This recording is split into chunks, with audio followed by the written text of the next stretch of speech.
Quelqu'un peut dire Amen. Amen. Tu peux dire Amen. Amen.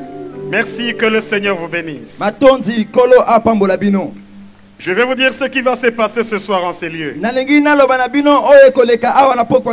Je vais prêcher pendant quelques minutes. Après, nous allons prier. Le Seigneur va nous visiter. Les malades seront guéris. Les captifs seront libérés. Les prisonniers seront rendus libres.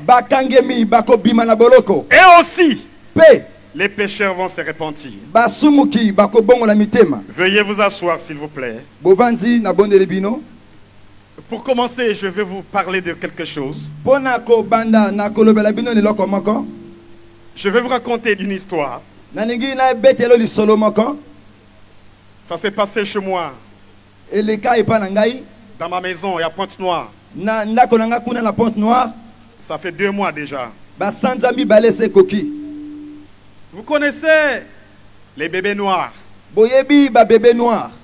Les Koulouna, les Arabes, les Américains, tous ces bandits armés. Vous les connaissez, n'est-ce pas? Vous avez peur? Il faut répondre, c'est moi qui parle. Et tout ce que je vais dire ce soir en ces lieux, je m'engage personnellement.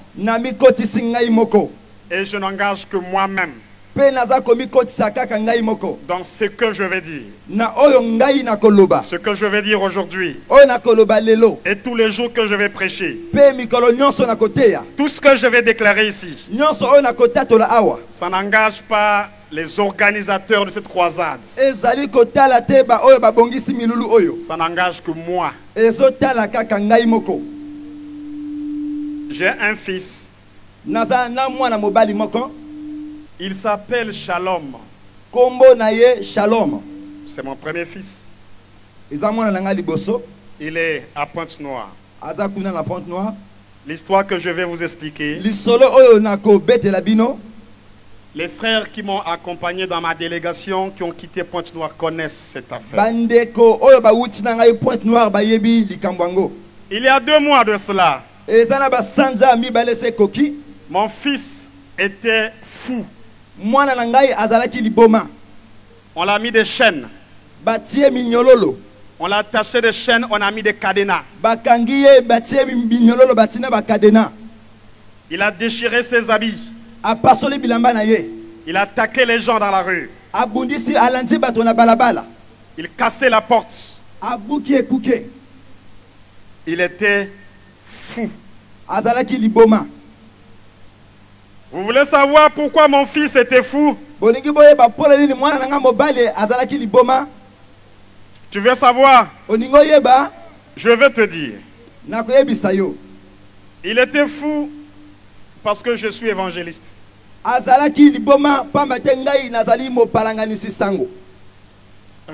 Faut que tu comprennes ça exactement, clairement. Je fais des campagnes d'évangélisation presque chaque mois un peu partout. Et ces campagnes que j'organise, ça dérange une certaine catégorie de personnes. Ces personnes que ça dérange, on les appelle des bébés noirs, des Koulouna, des Arabes et des Américains. La police ne peut pas arrêter ce phénomène. Tuez-les comme vous voulez. Ça ne va jamais s'arrêter avec la police. La force de ces enfants est spirituelle. Où est-ce que ces petits-enfants trouvent cette force? Ce sont des religions traditionnelles qui refusent de reconnaître Jésus-Christ comme Seigneur et Sauveur. Il y a des gens qui vendent des photos des ancêtres pour dire que c'est eux des dieux des Africains. Ils sont là dans des marchés. Ils vendent des photos Et la plupart de ces personnes, ils sont dans des religions traditionnelles. Ils disent que Jésus est le Dieu des Blancs. Et ils enseignent aux gens d'accepter les dieux de nos ancêtres. Et les dieux de nos ancêtres, ce sont des dieux traditionnels qui exercent leur pouvoir par la magie noire. Ils promettent à ces enfants qu'ils sont anti-balles, qui ne peuvent pas mourir. Voilà pourquoi ils n'ont pas peur de l'armée. Même si vous les tuez aujourd'hui, demain ou ce soir, ils vont refaire la même chose.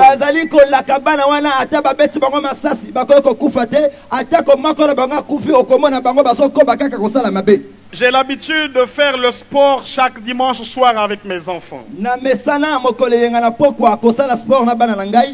Mais seulement je voyage beaucoup. Et pendant que je voyage, mon fils a pris l'habitude de continuer à faire le sport lui-même.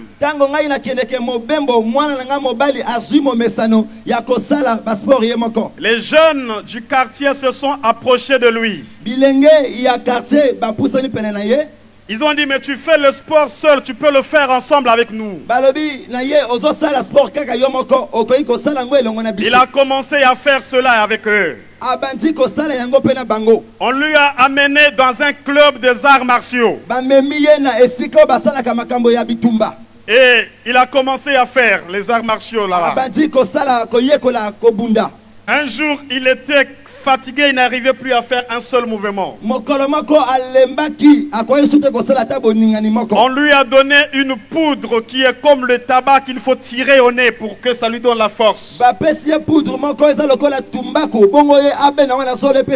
Quand il a tiré cette poudre, son esprit a complètement changé. Mon enfant était devenu complètement une nouvelle personne. À la maison, il commençait à voler. Peu importe l'endroit où tu vas garder ton argent, il va le voler. En un clin d'œil, il était devenu le plus fort de ce groupe. Il commençait à aller de quartier en quartier pour se battre. Un enfant de 15 ans était devenu extraordinairement fort. Il allait se battre dans des quartiers et revenir. Il commençait à attaquer des gens dans les ruelles. Il commençait à casser des maisons des gens pour voler.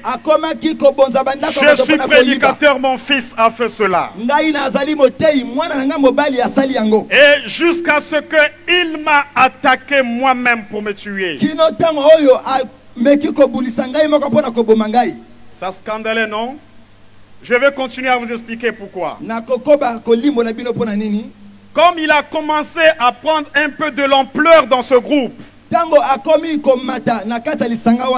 on lui a promis beaucoup de pouvoir.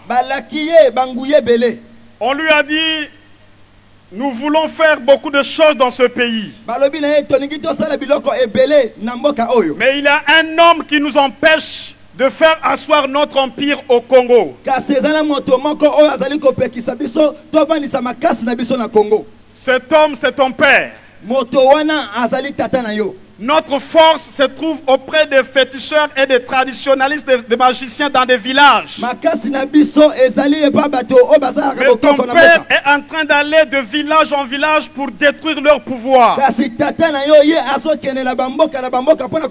père a tué plus de bébés noirs que la police au Congo. Tu vas nous faciliter le travail. On n'arrive pas à l'atteindre. Il a pris mes photos, il a donné. Mon nom, il a donné. Mes programmes d'évangélisation, mon planning, on a donné. Mais ils n'ont pas pu m'atteindre. Alléluia. Amen. On lui a promis qu'il devait augmenter le pouvoir pour qu'il puisse m'atteindre. On lui a dit n'arrête pas de voler dans la maison. Pour que lorsqu'il va te gronder, tu prends le couteau, tu le tues. On dira que c'est une légitime défense. Mais malheureusement pour eux, j'ai refusé de me fâcher. Les fortes sommes qui disparaissaient de mon argent, je refusais de me fâcher. Alléluia. Amen. Un jour, il y a un magicien à 2 ruelles de chez moi. Ils ont promis à ce gamin de signer un pacte de magie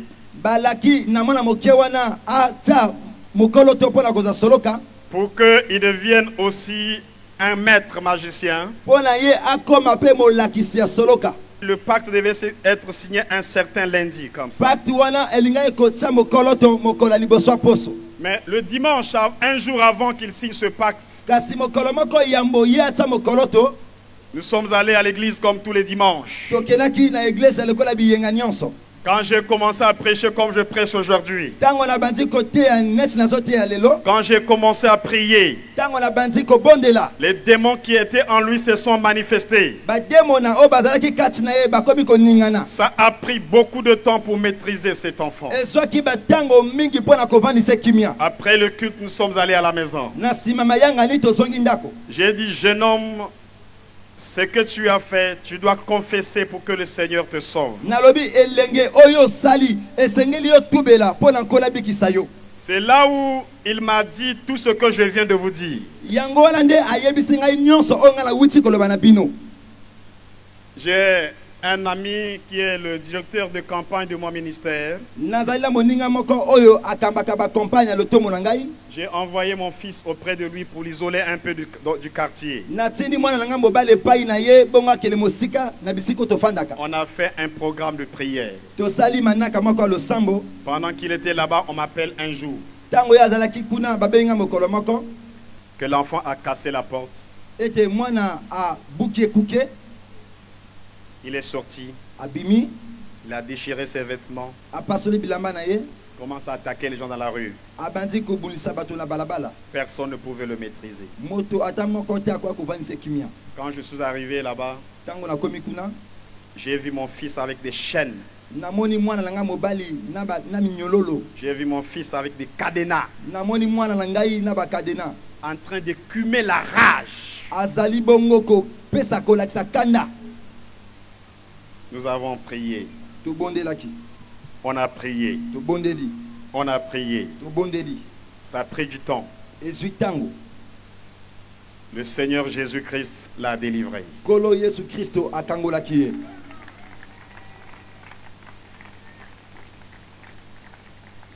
Est-ce que je suis obligé de vous dire ça? Oui, je suis obligé de vous dire ça. La Bible dit dans Actes des Apôtres, lorsque j'ai vu tout ce qui s'est passé dans ma maison, quand je vois les dégâts que le diable est en train d'opérer dans ma maison, je ne peux pas vous dire comment est-ce qu'il m'attaque dans tous les fronts. Mais ça me donne simplement la force de savoir que là où je frappe au bon endroit.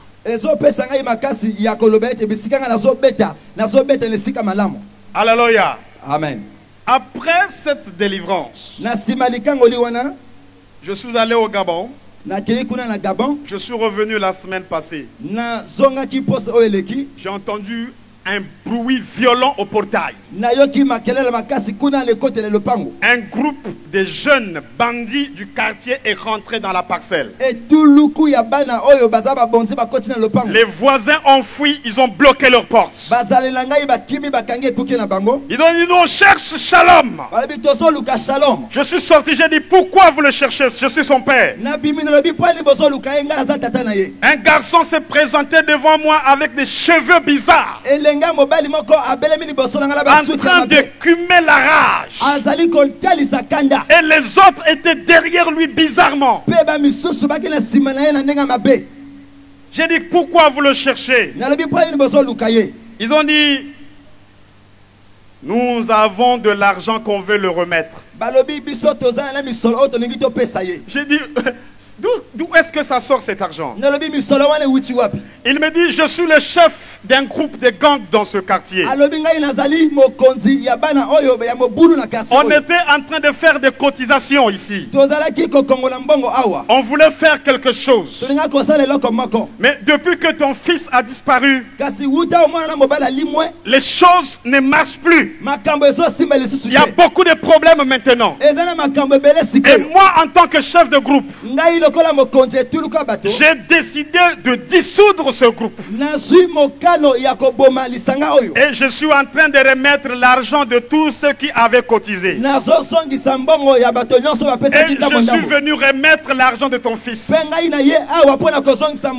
Mais ceux-là ne veulent pas que je remette son argent parce qu'il est absent. Je lui ai dit cet argent, c'est mon argent que lui il volait. Tu as eu la bonne pensée de venir me le remettre devant tes amis. Je te l'offre. Prends cet argent et vas-y. Et là où je te parle, ce groupe a été dispersé. Lorsque je vois ces choses, le Seigneur m'amène dans la Bible. Dans Actes des Apôtres, le chapitre 18. Le verset 9 à 10. Le Seigneur dit à Paul en vision pendant la nuit,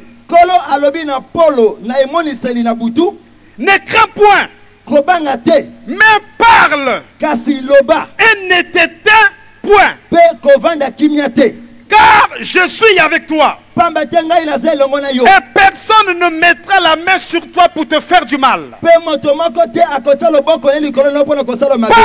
car j'ai un peuple nombreux dans cette ville. Quand ces événements se sont passés dans ma maison, j'ai voulu avoir peur de continuer ce ministère. J'ai eu peur de détruire ma famille. J'ai eu peur de détruire mes enfants. Et j'ai aussi eu peur de détruire ma vie. Mais le Seigneur m'a amené ici. On m'a invité pour venir prêcher ici. Et on m'a donné le thème qui est écrit là en bas. J'ai un peuple nombreux dans cette ville. Et quand j'ai lu ce passage dans la Bible, ce thème n'est pas un thème ordinaire. La Bible dit ici au verset 9, le Seigneur dit à Paul en vision. Ce thème est une vision. Une vision qui demande de continuer à prêcher. Il me dit, ne crains point, mais parle.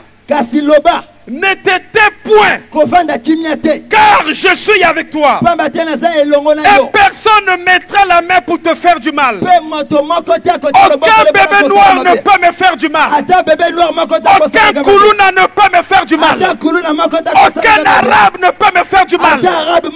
Aucun Américain ne peut me faire du mal.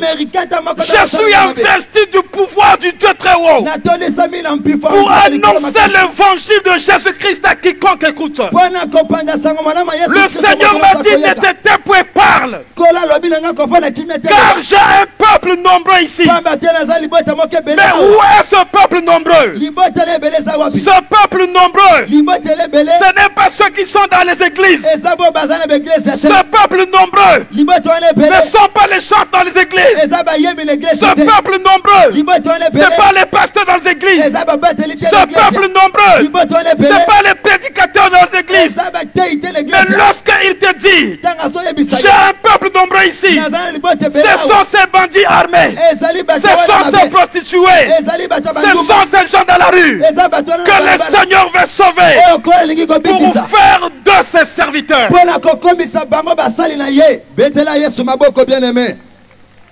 La police ne peut pas arrêter ce phénomène. Mais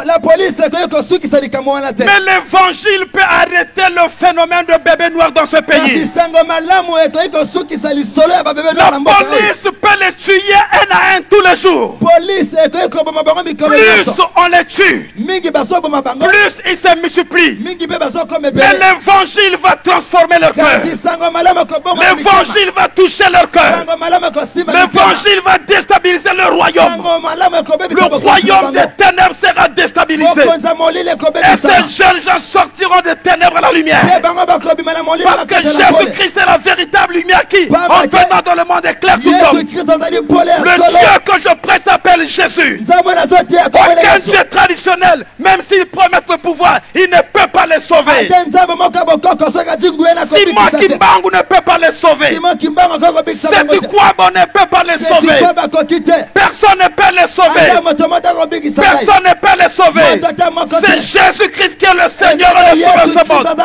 Il n'y a pas un autre nom qui nous a été donné parmi les hommes par lesquels nous pouvons être sauvés. Il y a un seul nom, c'est le nom de Jésus. Aucune église ne peut les sauver. L'unique nom qui peut sauver, c'est le nom de Jésus. Les catholiques ne peuvent sauver personne. Les protestants ne peuvent sauver personne. L'église de réveil ne peut sauver personne. Un seul nom qui sauve, c'est le nom de Jésus. La Bible dit, Jésus est le chemin, la vérité et la vie. Le monde dit que tout chemin mène à Rome. Mais Rome, c'est pas le paradis. Le voleur va à Rome. Les corrupteurs vont à Rome. Les impudiques vont à Rome. Si tu vas à Rome, tu verras le pape. Mais si tu vas au ciel, tu verras Jésus. Tout chemin mène à Rome. Tout chemin mène à Rome. Mais un seul chemin mène au ciel. Et Jésus est le chemin. Il est le seul et unique chemin qui mène au ciel. La Bible dit, nul ne peut aller au Père sans passer par moi. Tu veux aller au Père du Père. Le seul et l'unique chemin, c'est Jésus. Et c'est à ce moment le Seigneur me dit, Actes des Apôtres, le chapitre 26. Acte 26. À partir du verset 16. Mais toi, lève-toi. Tiens-toi sur tes pieds. Car je te suis apparu pour t'établir ministre et témoin des choses que tu as vues, de celles pour lesquelles je t'apparaîtrai.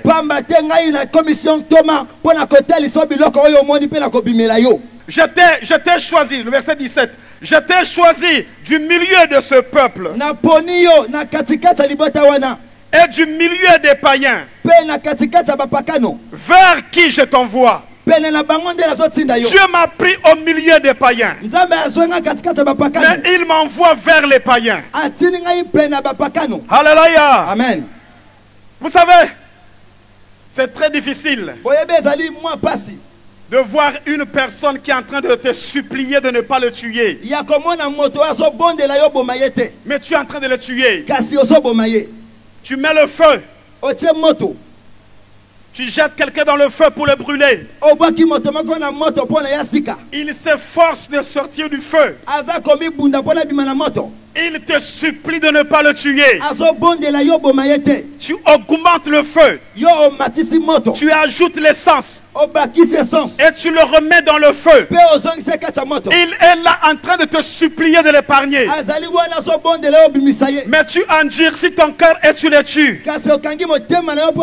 C'est pas facile de le faire.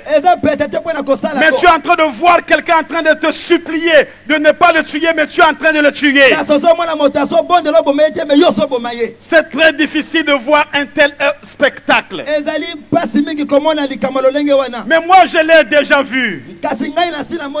Vous voulez savoir comment j'avais vu ça? Amen. Amen. Parce que cet homme qu'on était en train de supplier, c'était moi. Je suis arrivé à cette étape où quelqu'un est en train de me supplier de ne pas le tuer. Mais je suis en train de le tuer. Je suis arrivé à ce niveau où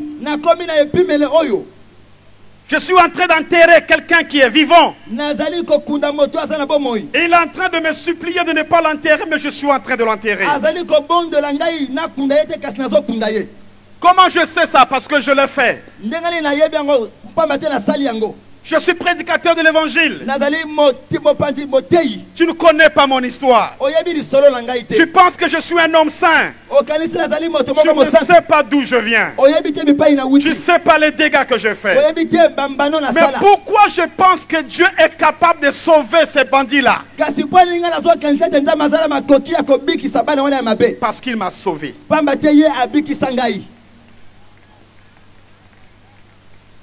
Comment je crois que ces bandits peuvent arrêter de tuer les gens?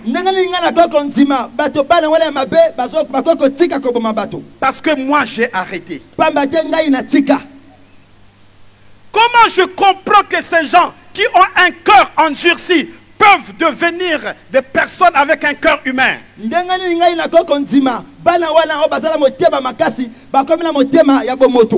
Parce qu'il a changé mon propre cœur.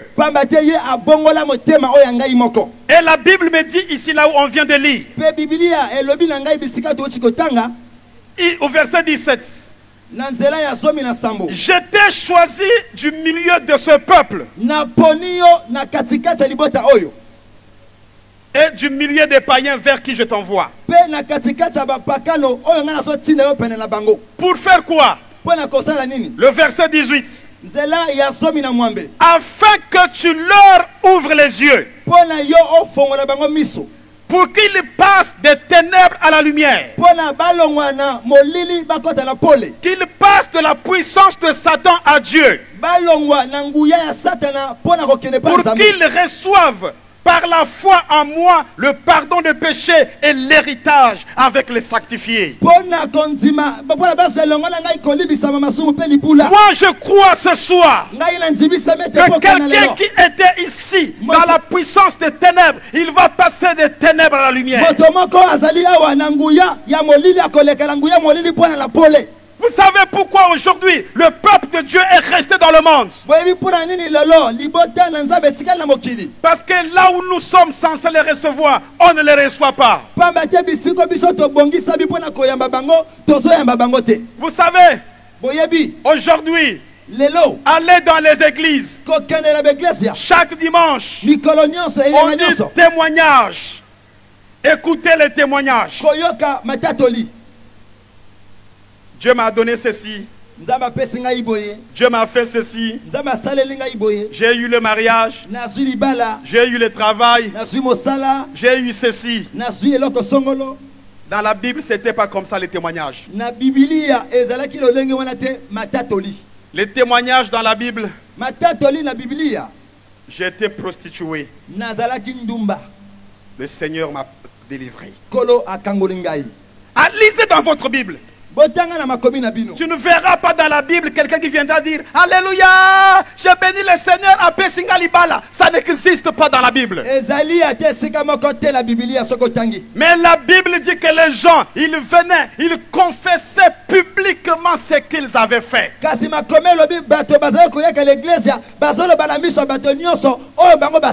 Aujourd'hui dans les églises, tous les jours dans les cultes, Amen. Amen. Est-ce qu'un jour tu peux dire Yebisa Bango Natika Kindumba? Est-ce que tu peux dire Yebisa Bango na Boma Mabalabato? Est-ce que tu peux dire Yebisa Bango na Sopa Bazemi? Est-ce que tu peux dire Yebisa Bango na Zalaka Sirene na Kata Église? Alléluia. Est-ce que tu peux dire Yebisa Bango na Boma Bato na Vinangai? Yebisa Bango na Zui Libala. Libala Oyo Boto la Libala Moninga, tu vas venir témoigner à l'église. Et Yebisa Bango, Amen, na Zui Libala. Libala Oyo Boto la.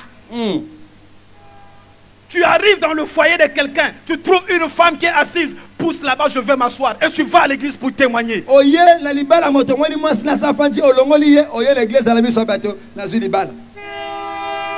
Le témoignage authentique, c'est lorsque les gens arrivent à l'église, ils regrettent leurs péchés.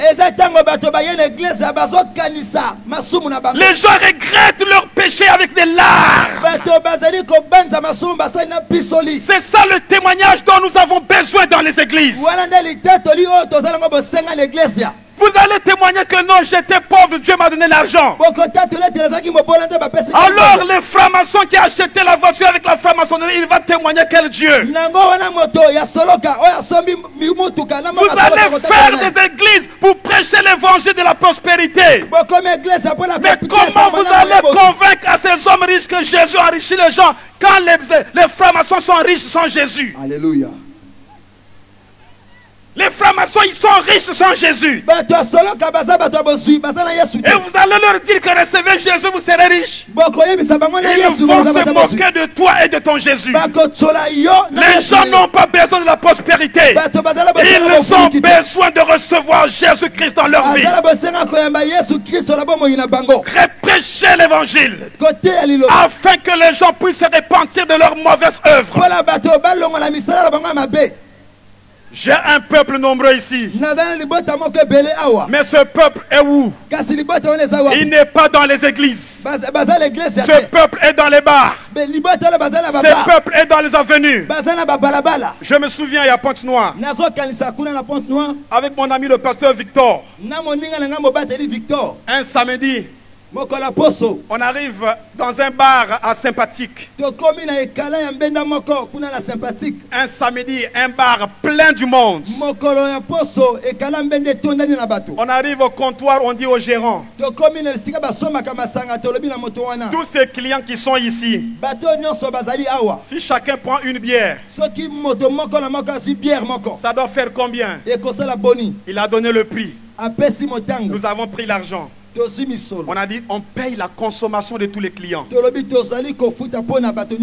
à une condition: tu arrêtes la musique pendant 30 minutes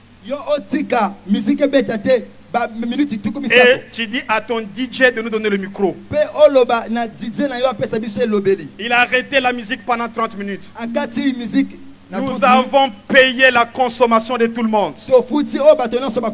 J'ai pris la place du DJ. Au bout de 20 minutes de prédication, les bières commençaient à quitter la table pour descendre en bas. Les gens commençaient à cacher les bières en bas. Les sœurs qui avaient des poitrines ouvertes commençaient à fermer les poitrines. Ceux qui avaient des mini-jupes commençaient à rallonger les mini-jupes. Ceux qui avaient de dos nus voulaient cacher avec les mêmes, mais c'était trop tard. Au bout de 25 minutes, quand j'ai passé l'appel, presque tout le bar était à genoux. pour recevoir le Seigneur Jésus-Christ. Lorsque on dit j'ai un peuple nombreux ici, vous pensez que ce peuple est dans vos églises. On ne cherche pas le poisson dans un aquarium. Si vous voulez pêcher du poisson, allez au fleuve. Et ce fleuve est dans le monde. Je me souviens d'un jour, j'arrive dans un village qu'on appelle Madingu. Il y avait un hôtel là où il y avait des prostituées. Si tu arrives là-bas, il y en a. J'ai pris ma plus belle chemise, j'ai mis une jolie cravate. J'ai pris mon sac. Je suis arrivé dans le bar, dans l'hôtel. Elles sont venues. Moi, j'ai dit non. Appelez tout le monde, je vais choisir avec qui je vais être. Même celles qui sont dans les chambres, appelez-les. Toutes les prostituées du bar sont venues. Si tu arrives à Madingu, en face de la gare, tu verras un hôtel. C'est dans cet hôtel, les prostituées sont là-bas. Elles venaient là, les autres commençaient à me caresser. J'ai dit, attendez, ne soyez pas pressés, asseyez-vous d'abord. Je vais choisir une à une. Elles étaient là, mon power. Mon power. J'ai dit, j'ai l'argent dans mon sac, asseyez-vous. Elles sont venues s'asseoir. J'ai ouvert mon sac. J'ai sorti ma Bible. J'ai dit, je suis pasteur. Je suis venu vous prêcher l'évangile. Que personne ne fuit, restez là. Au bout de 10 minutes, l'évangile était déjà rentré. Quand je suis sorti de ce bar, sur les 15 prostituées qui étaient là, 6 sont répartis dans leur maison.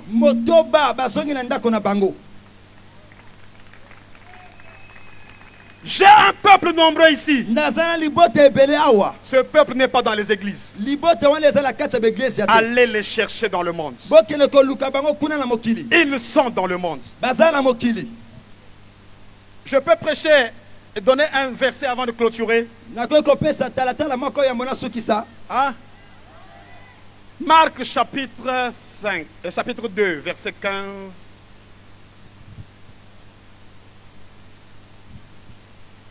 Vous voulez me supporter encore quelques minutes?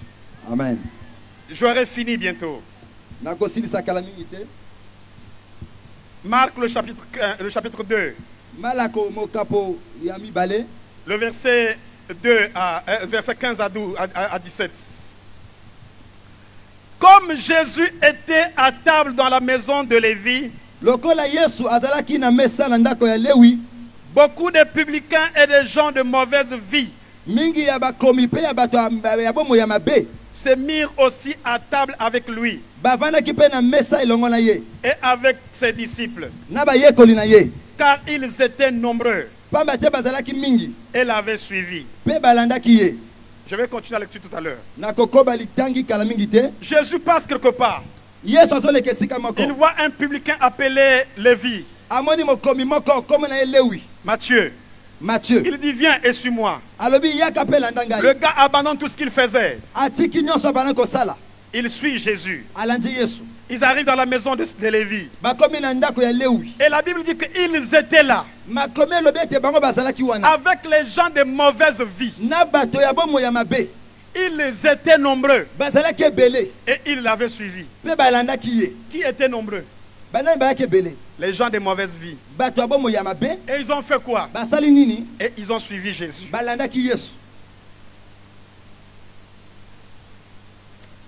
On dit qu'on prêche l'évangile. L'évangile, c'est de faire que les gens de mauvaise vie commencent à suivre Jésus.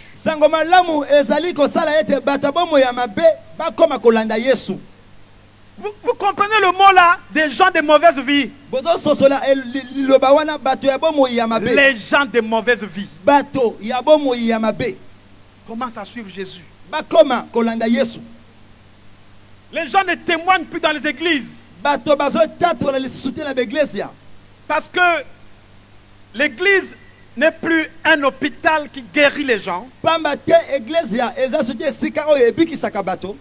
L'église est devenue une morgue qui enterre les gens. L'église est censée être un hôpital qui guérit les malades. Mais aujourd'hui, elle est devenue une morgue qui enterre les gens. À l'église, maintenant, au lieu de voir des secouristes qui vont secourir une ambulance, mais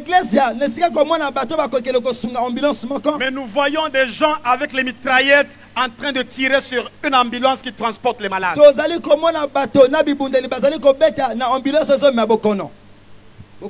Soyons sérieux un peu. Une sœur vient à l'église. Il prend le micro et témoigne. J'étais lesbienne. Tu auras le courage de l'épouser.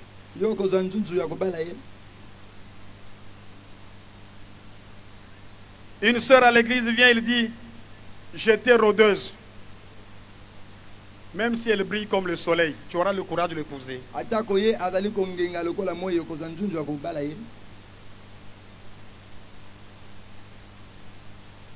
Un pasteur vient, il dit, j'étais franc-maçon. Tu auras le courage de le suivre encore.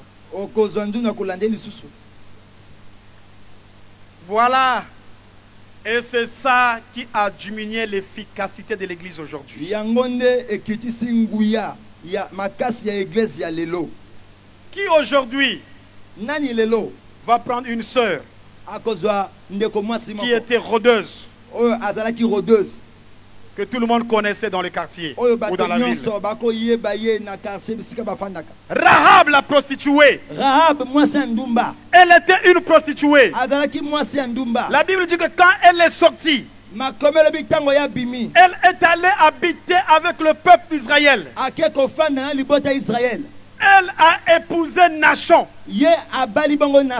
Nachon, c'est le prince de Juda. Et elle, Rahab, la prostituée, elle a mis au monde un fils. Ce fils s'appelle Boaz. Boaz, c'est l'homme le plus riche de Bethléem. Et Boaz épouse Ruth. Et Ruth, avec Boaz, ils vont mettre au monde Obed. Et Obed sera le père de Isaïe. Isaïe, c'est le père de David. Et David, c'est l'ascendant de Jésus. Et dans Matthieu, le chapitre 1, lorsque on lit la généalogie de Jésus, on donne seulement les noms des hommes. Mais quand on arrive au verset 5, on cite le nom de Rahab. Elle était qui? Prostituée. Son nom est où? Dans la liste des grands-parents de Jésus. Elle était la grand-mère de David le roi. Elle était prostituée. Les prostituées vont se repentir. Les bordels vont se repentir. Les rôdeuses vont se repentir. Les gens de mauvaise vie vont se repentir. Les soulards vont se repentir. Il est temps que chacun abandonne cette vie, afin que les prostituées aujourd'hui épousent les princes du royaume de Dieu. Au nom de Jésus-Christ notre Seigneur, répentez-vous, car le royaume des cieux est proche. Répentez-vous afin que vous voyez le royaume des cieux dans votre vie. Abandonnez cette vie que vous êtes en train de mener. Le royaume des cieux est proche. Votre délivrance est proche. Votre salut est proche. Vous avez seulement besoin de vous repentir, de changer de direction, de vous tourner vers Jésus. Jésus qui est la lumière du monde. Lorsque vous tournez le dos à à Jésus, vous marcherez dans les ténèbres. Mais lorsque vous tournez votre face vers Jésus, vous marcherez dans la lumière.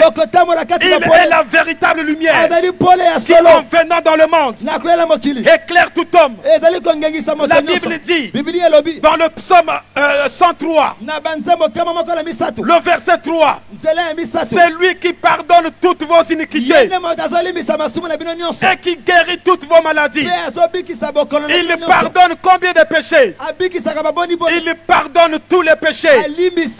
Peu importe ce que tu as fait dans ta vie, ce soir Jésus veut te pardonner. Ce soir Jésus veut te restaurer. Le monde va te rejeter, mais Jésus veut te recevoir. Il veut te donner une nouvelle destination.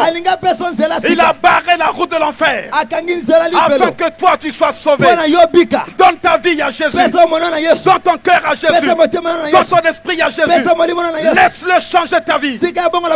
Répentez-vous, répentez-vous. Le royaume des cieux est proche.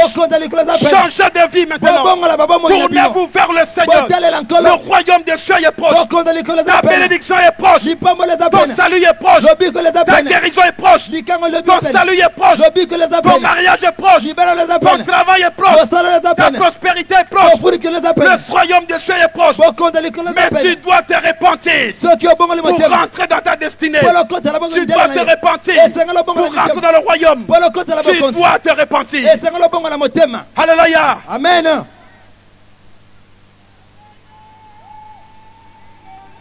Deux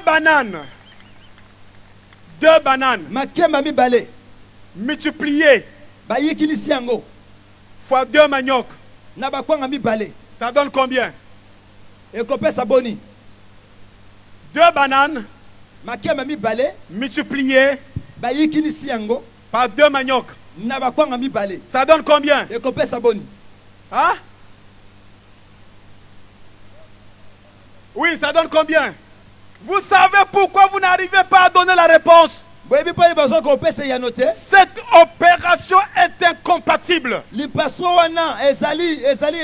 Pour faire cette opération, il faut convertir. Soit les maniocs soient convertis en pain, soit les maniocs soient convertis en bananes, et on aura 4 bananes. Ou bien les bananes soient converties en manioc, et on aura 4 maniocs. Tant qu'on ne convertit pas, ça ne donnera rien. Un pécheur multiplié fois la bénédiction, ça donne rien. Un pécheur multiplié par la bénédiction, ça ne donne rien. Pour que ça donne un résultat, il nous faut se convertir. Si vous voulez être béni, convertissez-vous.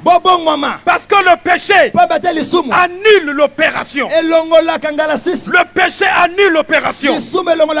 Convertissez-vous. Convertissez-vous. Que les pécheurs se convertissent. Un pécheur, ce n'est pas un chrétien. Un chrétien, ce n'est pas un pécheur. Vous devez vous convertir.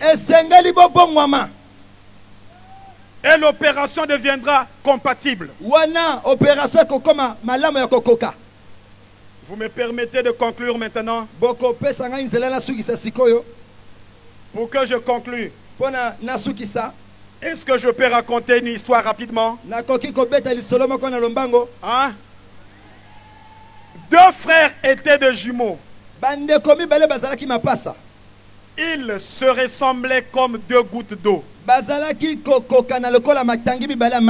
L'un ressemblait à l'autre. Il était difficile de faire la différence entre l'un et l'autre. Mais la différence était que l'un était chrétien, fidèle, craignant Dieu, marchant dans la sanctification et la pureté.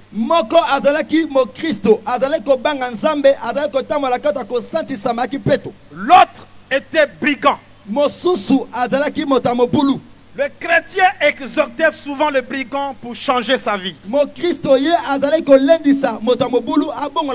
il ne voulait pas l'écouter. Un jour, il est parti se battre.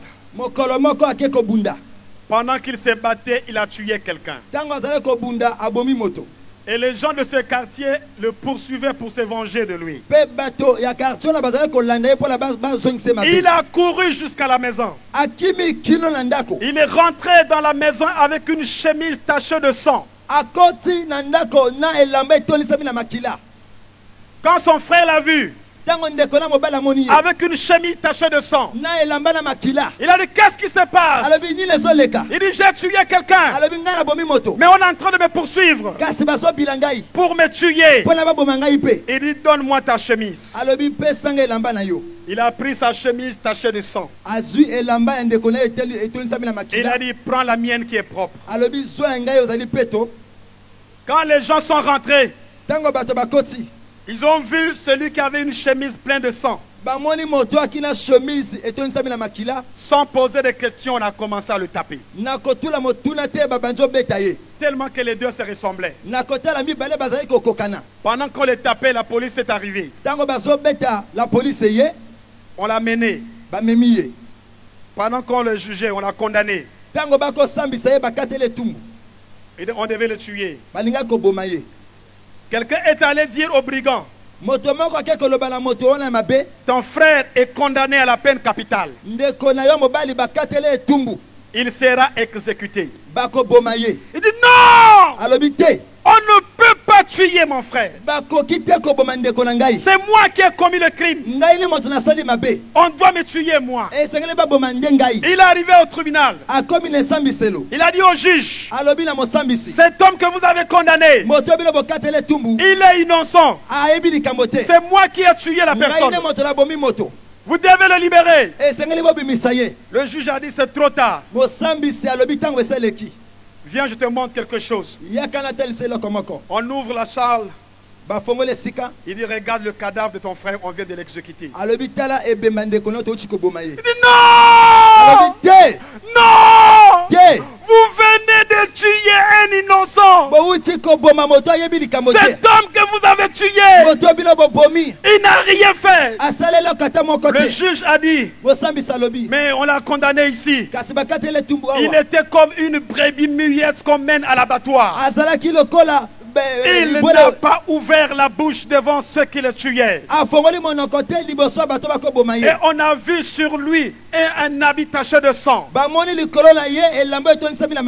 portait la preuve de la culpabilité. Il dit: non! L'habit qu'il portait, c'était mon habit. Ce que moi je porte, c'est pour lui. Le juge a dit: c'est trop tard. Il dit: non! Vous devez aussi me tuer. Mon frère ne peut pas mourir. Nous deux on va mourir. Nous deux on va mourir. Le juge a dit: non. Deux personnes ne peuvent pas mourir pour la même faute. Il est mort à ta place. Le châtiment qui te donne la paix est tombé sur lui. Il est devenu malédiction afin que tu deviennes justice. Il s'est fait condamnation afin que toi tu viennes libre. Il a porté ton péché afin que tu portes sa sanctification. Il a pris ton péché sur lui. Quand on les jugeait, il ne s'est pas défendu. Il s'est donné comme un agneau de sacrifice pour qu'il meure à ta place afin que toi tu sois libre. Maintenant là, peu importe les crimes que tu as commis, tu ne peux plus mourir parce que quelqu'un est mort pour toi. Quelqu'un a pris ta place. Il a payé le prix. Le sacrifice est complet. Tout est accompli maintenant. Tu as tué quelqu'un. Tout le monde connaît. Tout le monde a vu. Il y a des preuves. Mais l'acte dans les actes condamnés a été détruit à la croix. L'acte dans les actes condamnés a été détruit à la croix. Il n'y a maintenant aucune condamnation sur toi.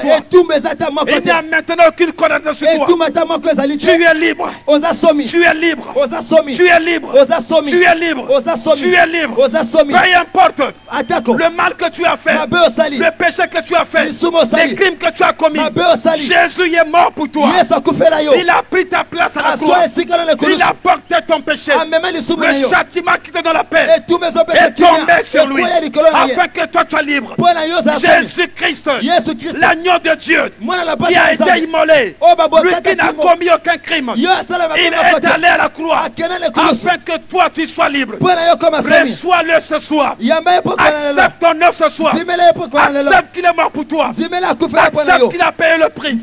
Maintenant tu seras libre. Et voilà pourquoi il dit, il n'y a maintenant aucune condamnation pour ceux qui sont en Jésus. Si tu refuses Jésus, tu mourras dans ton péché. Mais si ce soir tu le reçois, tu seras pardonné, tu seras libéré, tu seras restauré, tu seras rétabli et tu repartiras chez toi libre.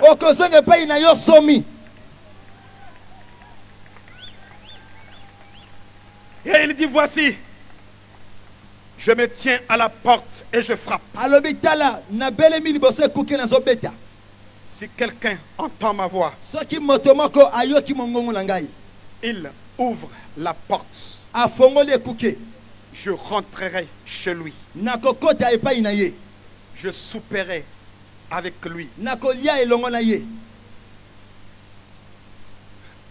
Vous savez qu'est-ce que je vois? Ton cœur est en train de battre maintenant plus fort que d'habitude. Mais je vais te dire pourquoi. Parce que Jésus frappe à la porte de ton cœur.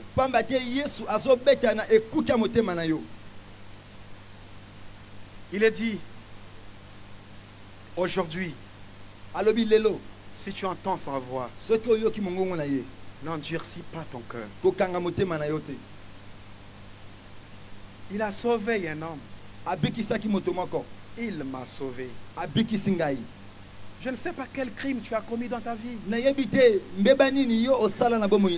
moi je connais les crimes que moi j'ai commis. Et ce que j'ai fait, peut-être que si je peux te raconter, c'est pire que ce que tu as fait. Mais tu peux le recevoir ce soir. Si quelqu'un est en Christ, il est une nouvelle créature. Les choses anciennes sont passées. Et toutes choses sont devenues nouvelles. Jésus-Christ, le Fils de Dieu, n'est pas venu chercher et sauver ceux qui sont saints. Il est venu chercher et sauver les pécheurs. Et il veut te sauver ce soir. Tu peux prendre la décision ce soir, solennellement de dire, je tourne le dos aux ténèbres.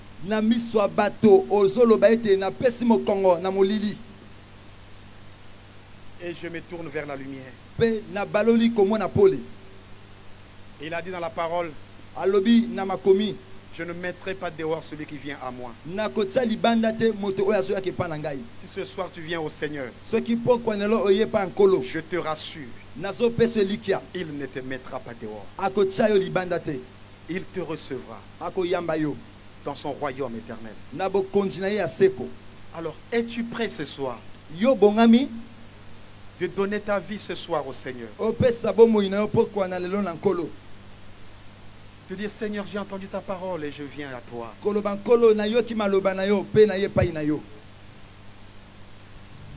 Es-tu prêt à donner ta vie au Seigneur? Si tu es prêt à donner ta vie au Seigneur et que cette parole a trouvé une place dans ton cœur et que tu penses qu'aujourd'hui l'heure de la victoire et de la vérité a sonné dans ton cœur,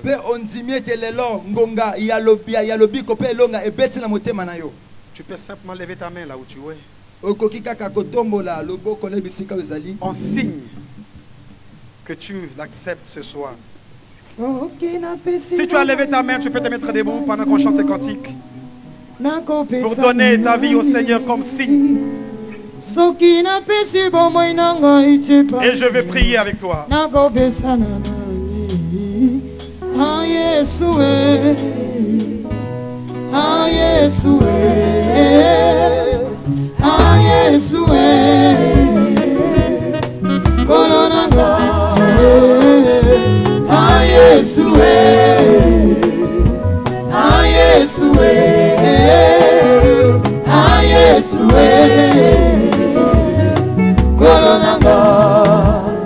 Soki okangoli tenzambe nani mosusu Soki okangoli tenzambe nanga nani mosusu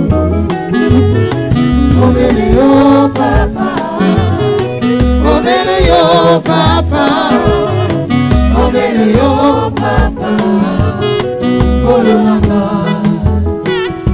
Yo elonga nanga Yesu Yo elonga nanga Yesu Yo elonga nanga Yesu Yo elonga nanga Yesu Ongana bika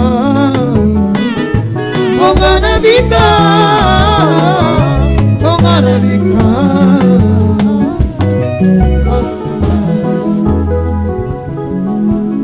Je vais prier avec toi.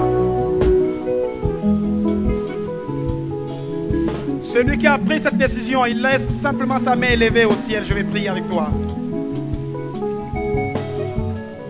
Tu vas répéter avec moi cette prière. Dis avec moi, Seigneur Jésus, j'ai entendu ta parole ce soir.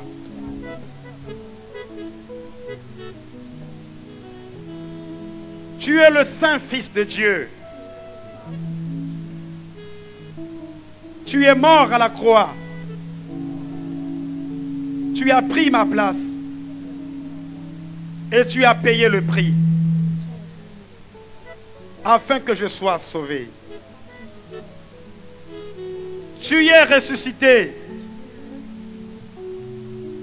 Pour que je sois justifié.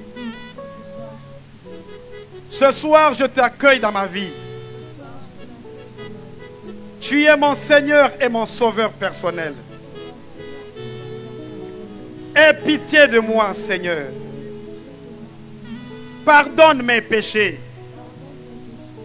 Pardonne mes iniquités.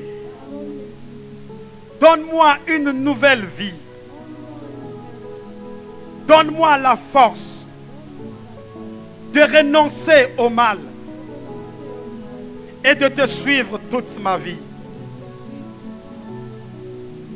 Donne-moi la force de sortir des ténèbres et de passer à la lumière. Fais de moi ton serviteur tous les jours de ma vie. Au nom de Jésus. Amen. On continue à chanter. Je garde simplement ta main élevée juste pendant 1 minute pour permettre aux conseillers de t'enregistrer. Pendant que les chants sont en train de chanter, on t'enregistre pour nous permettre de t'identifier, de te connaître, de continuer à prier pour toi, de connaître ton problème, de te suivre, de prier pour toi, même après.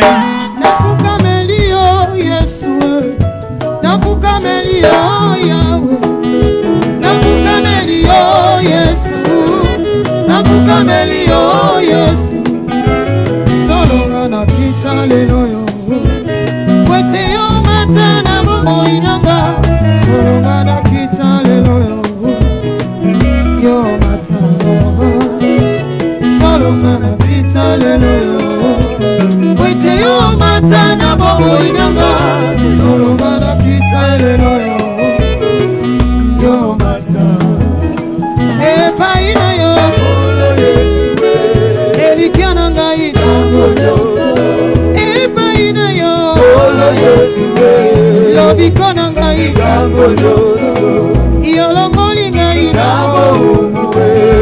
benga misolo mwana na Nzambe olingi ngai lelo Nzambe nani oyo akokambanga